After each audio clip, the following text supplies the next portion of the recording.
জনাব মোহাম্মদ রাশেদুল ইসলাম রাশেদ, শেরপুর ১। আসসালামু আলাইকুম ওয়া রাহমাতুল্লাহি ওয়া বারাকাতুহু। মাননীয় স্পিকার, আপনাকে ধন্যবাদ।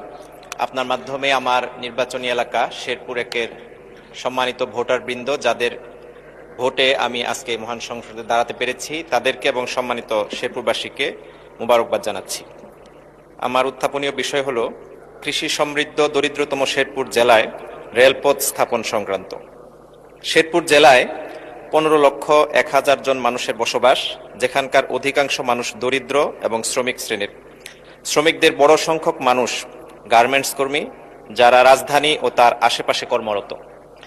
কৃষি পণ্য ট্রান্সফার করাও এই জেলার মানুষদের জন্য ব্যয়সাধ্য। শেরপুরে রয়েছে নাকুগাঁও স্থলবন্দর এবং বেশ কয়েকটি পর্যটন কেন্দ্র।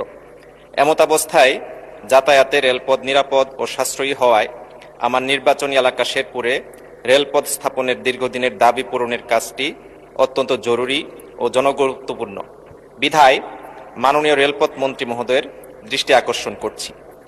মাননীয় স্পিকার, আমরা আমাদের এই দাবিটি দীর্ঘ সময় ধরে বিগত ফ্যাসিবাদী আমলে আমরা করে আসার পরেও এর বিষয়ে কোনো উদ্যোগ নেওয়া হয়নি, অথচ আমাদের পার্শ্ববর্তী জেলা জামালপুর এবং পার্শ্ববর্তী জেলা ময়মনসিংহে রেলপথ রয়েছে।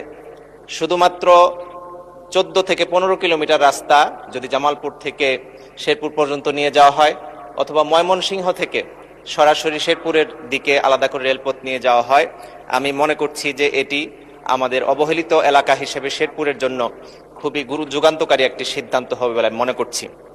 সেই বিষয়টিকে সামনে রেখেই আমি আপনার কাছে, আপনার মাধ্যমে মাননীয় মন্ত্রী মহোদয়ের কাছে এই দাবিটি উত্থাপন করলাম। আপনাকে ধন্যবাদ মাননীয় স্পিকার।